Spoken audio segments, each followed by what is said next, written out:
आज तक रेडियो सुनता है सारा जहां।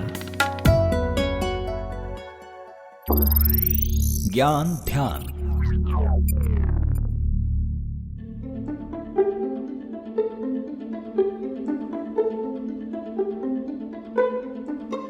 कश्मीरी पंडितों के पलायन पर बनी Bollywood film the Kashmir files आजकल काफी चर्चा में है।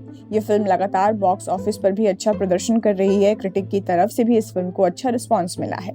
अब तक फिल्म ने 97 करोड़ बॉक्स ऑफिस पर कमा लिए हैं, जो कि पोस्ट पैंडेमिक मार्केट के लिहाज से बढ़िया आंकड़ा है। इस मूवी के कंटेंट को देखते हुए गुजरात, मध्य प्रदेश, हरियाणा और कर्नाटक जैसे राज्यों में टैक्स फ्री डिक्लेयर कर दिया गया है। ऐसा कोई पहली बार नहीं हुआ है किसी मूवी के साथ। अब तक कई ऐसी फिल्में हैं जिन्हें किसी खास राज्य में टैक्स फ्री डिक्लेयर किया गया है। लेकिन किसी मूवी को टैक्स फ्री करने का मतलब क्या होता है? इसी तरह के फिल्मों को टैक्स फ्री किया जाता है? कितनी सस्ती हो जाती है मूवी ऐसा करने के बाद? ऐसे तमाम सवालों के जवाब आज आपको हम बताएंगे ज्ञान ध्यान में। नमस्कार, मैं हूं खुशबू और आप सुन रहे हैं आज तक रेडियो पर ज्ञान ध्यान।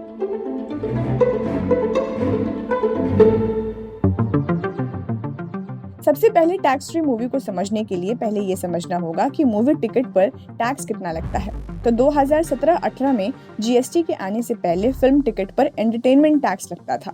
फिल्म टिकटों पर कितना एंटरटेनमेंट टैक्स लगेगा, इसका फैसला राज्य सरकारें करती थी। मिसाल के तौर पर उत्तर प्रदेश में 60% एंटरटेनमेंट टैक्स लगता था। ये टैक्स लगता है एडमिशन रेट पर। एडमिशन रेट यानी किसी थिएटर में जाने के लिए जो रकम थिएटर वाले चार्ज करते हैं।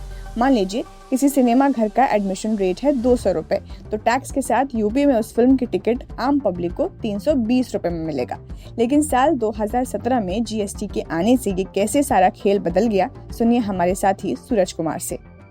जी खुशबू, आपने बिल्कुल सही कहा कि जब 2017 में जीएसटी आया, उसके बाद जो टैक्स वसूलने का खेल है वो बिल्कुल पूरी तरीके से बदल गया। राज्यों के हाथ में मनमाना एंटरटेनमेंट टैक्स वसूलने का अधिकार छीन लिया गया।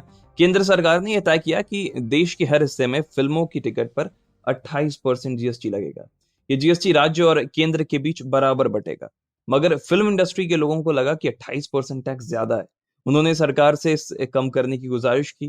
2018 में फिल्म टिकटों पर लगने वाली जीएसटी को 2 स्लैब में तोड़ दिया गया। सिनेमा घरों में आप जिस भी फिल्म की टिकट लेते हैं, दरअसल उसके 2 हिस्से होते हैं, जिसमें सबसे पहला हिस्सा होता है बेस प्राइस का, दूसरा हिस्सा होता है टैक्स जो टिकट पर लगता है। हर फिल्म की टिकट का बेस प्राइस फिल्म का बजट तय करता है। वहीं टिकट पर जो टैक्स लगता है, उस टैक्स को राज्य सरकार और केंद्र सरकार के बीच स्टेट जीएसटी और सेंट्रल जीएसटी के रूप में बांट लिया जाता है। फिल्मों के टिकट के लिए 2 टैक्स स्लैब्स हैं। अगर आप 100 रुपए तक के टिकट लेते हैं तो इसमें 12% और इससे अधिक के टिकट पर 18% का टैक्स लगता है। फिलहाल मार्केट में यही रेट चल रहा है। खुशबू, अब कश्मीर फाइल्स को मध्य प्रदेश जैसे और राज्यों में टैक्स फ्री किया गया है। इसके पीछे बहुत सिंपल मैथ है। इसका मतलब ये हुआ कि मध्य प्रदेश में इस फिल्म के टिकट पर 18 की बजाय सिर्फ 9% जीएसटी लगेगा। 9% माफ कर दिया जाएगा। ऐसा इसलिए क्योंकि जीएसटी केंद्र और राज्य सरकारों के बीच आधा आधा बंटता है और इस फिल्म को मध्य प्रदेश सरकार ने टैक्स फ्री घोषित किया है, केंद्र सरकार ने नहीं। यानी जब कोई राज्य किसी फिल्म को टैक्स फ्री घोषित करता है तो वो फिल्म टिकट पर लगने वाली टोटल जीएसटी का 50% ही माफ कर सकता है। हालांकि प्रोड्यूसरों को इसका ज्यादा फायदा नहीं मिल पाता, क्योंकि जैसा हमने पहले बताया कि थिएटर के एडमिशन रेट पर जीएसटी चार्ज किया जाता है। जैसे मध्य प्रदेश में टिकट की कीमत थी 220 रुपए, राज्य में टैक्स फ्री किए जाने के बाद उसकी कीमत हो गई 202 रुपए। ऐसे में कई थिएटर मालिक अपने यहाँ ऐन वक्त पर एडमिशन रेट बढ़ा देते हैं, क्योंकि इसके खिलाफ कोई कानून नहीं है। कई बार थिएटर मालिक इसी लूप होल का फायदा उठाते हैं। हालांकि हर केस में ऐसा नहीं होता। तो अब आप सोच रहे होंगे कि आखिर किन फिल्मों को टैक्स फ्री किया जाता है। बता रहे हैं हमारे सहयोगी सूरज कुमार।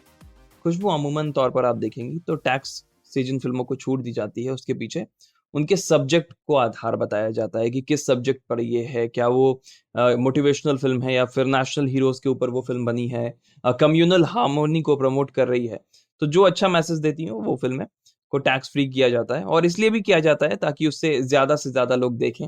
अगर टिकटों के दाम कम रहेंगे तो उस फिल्म को कम आए या फिर कम जो इनकम है लोगों की, वो लोग भी आकर देख पाएंगे, और ये एक आइडियल सिचुएशन है। फिल्मों को एंटरटेनमेंट टैक्स मुक्त करने का चलन लंबे समय से चला आ रहा है। 1960 में आई सत्येन बोस की फिल्म मासूम को टैक्स फ्री कर दिया गया था, क्योंकि बच्चों की फिल्म थी। 1964 में आई चेतन आनंद की फिल्म हकीकत को भी एंटरटेनमेंट टैक्स फ्री कर दिया गया था, क्योंकि वो इंडिया चाइना वॉर पर बेस्ड फिल्म थी। 1977 में आई मनोज कुमार की फिल्म शिरडी के साईं बाबा को महाराष्ट्र में टैक्स फ्री किया गया था क्योंकि वो फिल्म कम्युनल हार्मनी को प्रमोट करने वाली थी। उसी तरह महमूद की कुंवारा बाप थी जो पोलियो के वैक्सीन को प्रमोट करने वाली फिल्म थी। सुनील दत्त की दर्द का रिश्ता जिसने कैंसर का इलाज पर फोकस किया। राज कपूर की हीना जो भारत पाकिस्तान के संबंधों पर बात करने वाली थी। ये तो 70-80 के दशक की बात हो गई। 90 में ये टैक्स फ्री करने का सिस्टम थोड़ा सुस्त पड़ गया था, शायद इसलिए भी क्योंकि इस पीरियड में अच्छी क्वालिटी की फिल्में नहीं बन रही थी। 2000 के दशक में ये चीज़ एक बार फिर चर्चा में आई। बिजली चोरी पर बनी डॉक्यूमेंट्री कटियाबाज से लेकर आमिर खान की तारे ज़मीन पर और रंग दे बसंती को एंटरटेनमेंट टैक्स से मुक्त किया गया। Olympic medallist boxer Mary Kom की बायोपिक मैरी कॉम को रिलीज होने से पहले ही कई राज्यों में टैक्स फ्री कर दिया गया था। तो ये था आज का हमारा ज्ञान ध्यान। आपको आज का एपिसोड कैसा लगा हमें ज़रूर बताएं। हमारा पता है radio@aajtak.com। मेरा नाम खुशबू है। इजाज़त दीजिए, नमस्कार।